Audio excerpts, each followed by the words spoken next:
The Army just gained 4 elite new soldiers and stood up a brand new specialized unit just for them. Isn't that nice?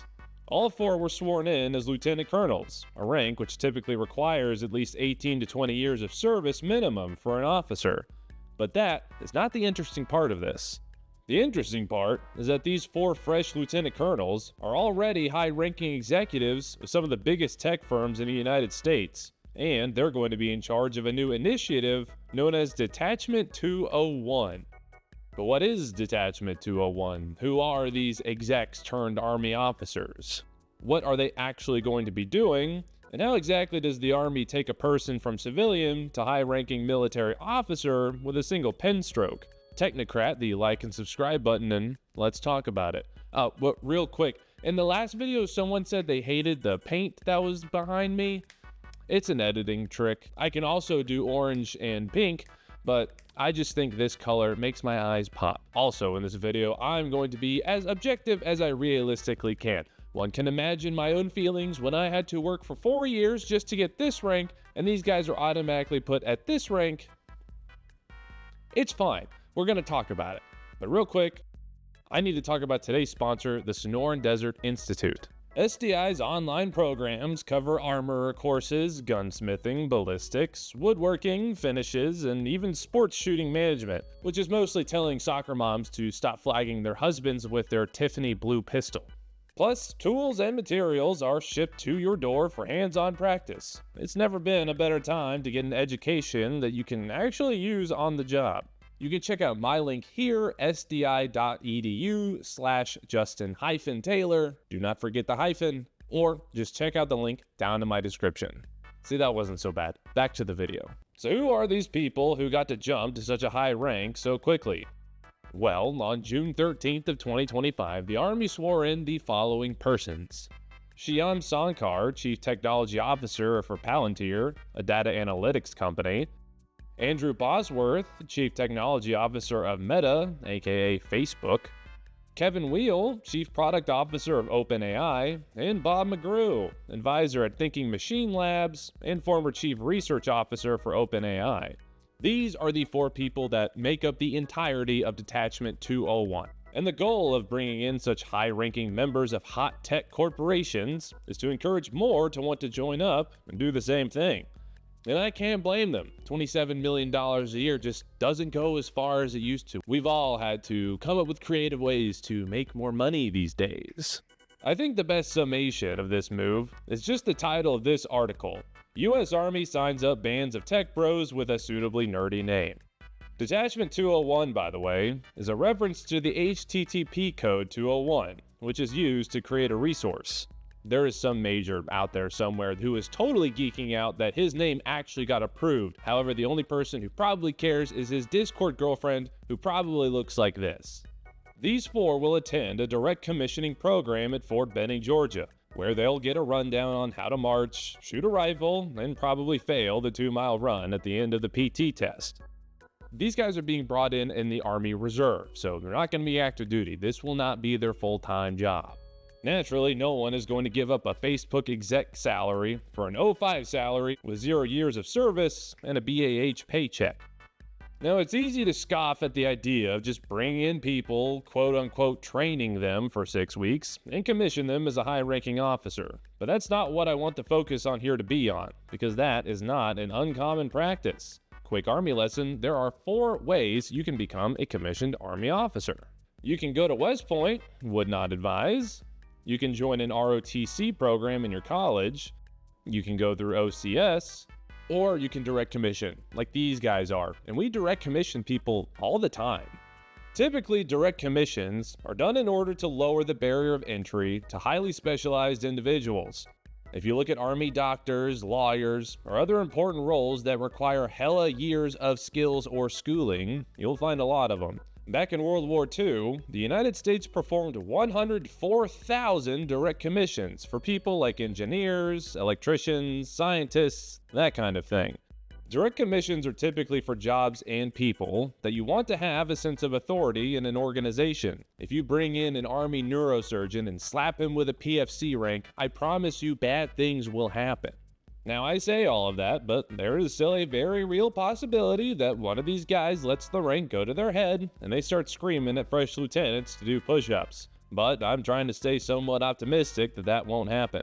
But I do have the question of time constraints.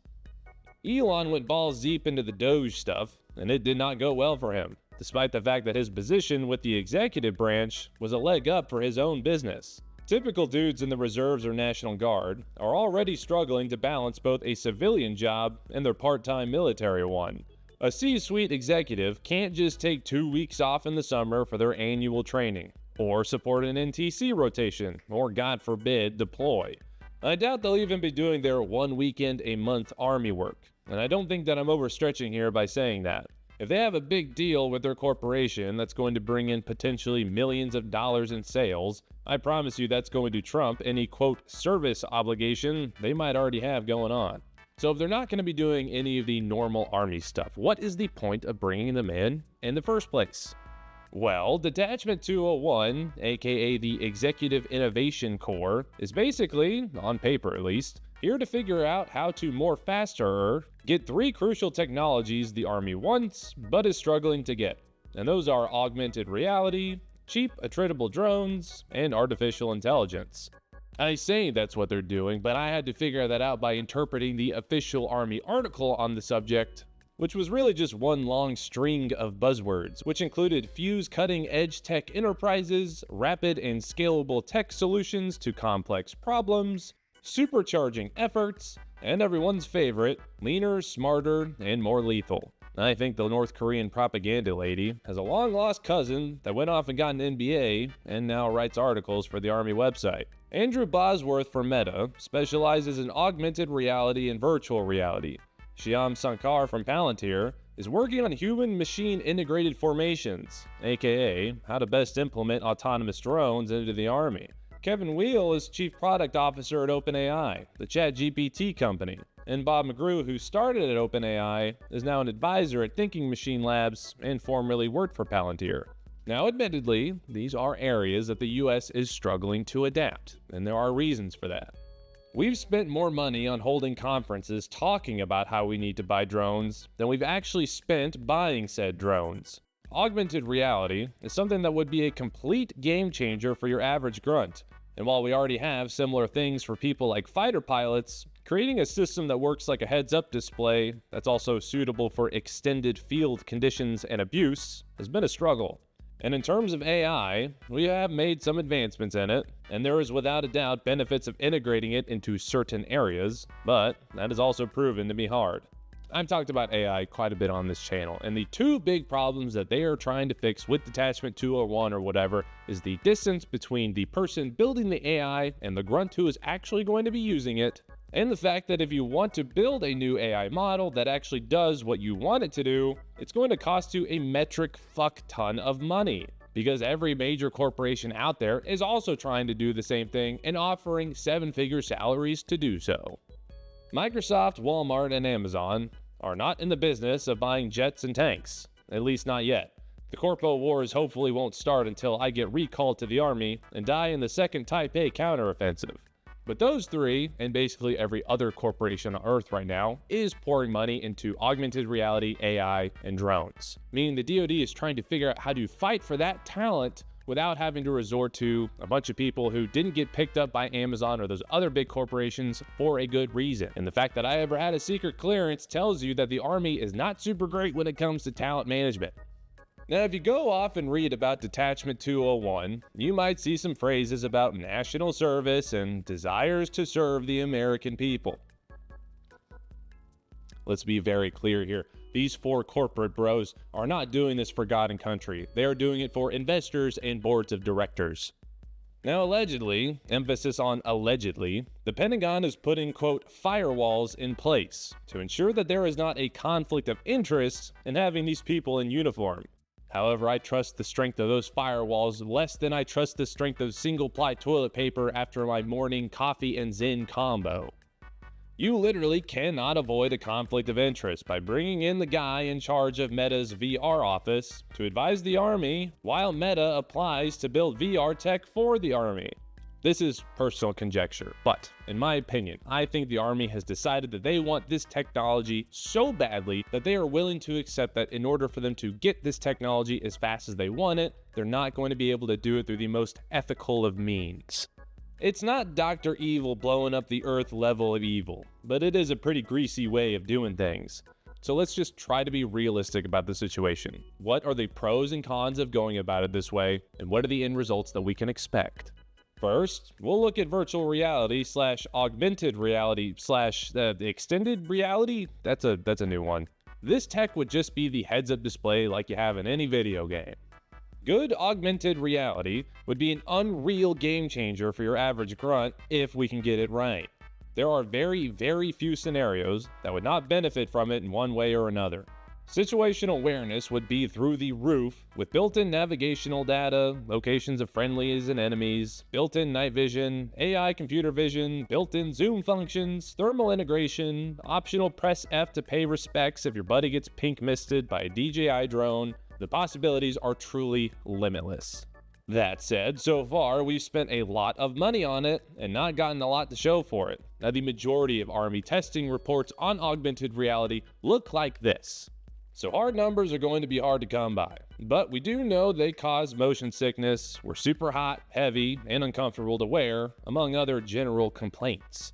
Now, if your Army AR program is being run by someone whose only job it is to develop multi-million-dollar AR programs, you are probably more likely going to get a better product. Is anyone going to be surprised when we put Meta's augmented reality guy in an Army uniform, and suddenly that same Army ends up buying Meta's new piece of augmented reality gear? Obviously not. And as much as this does smell very, very funky, there are some benefits to doing it this way. The AR/VR/XR, whatever it is, will be tied into the next piece of tech, autonomous AI systems. In this case, think bigger picture. So the same AI system that's controlling the cheap scout drones is also the one that's feeding information to people's heads-up display, giving battle analysis to commanders, and helping me decipher if my girlfriend is actually mad at me right now.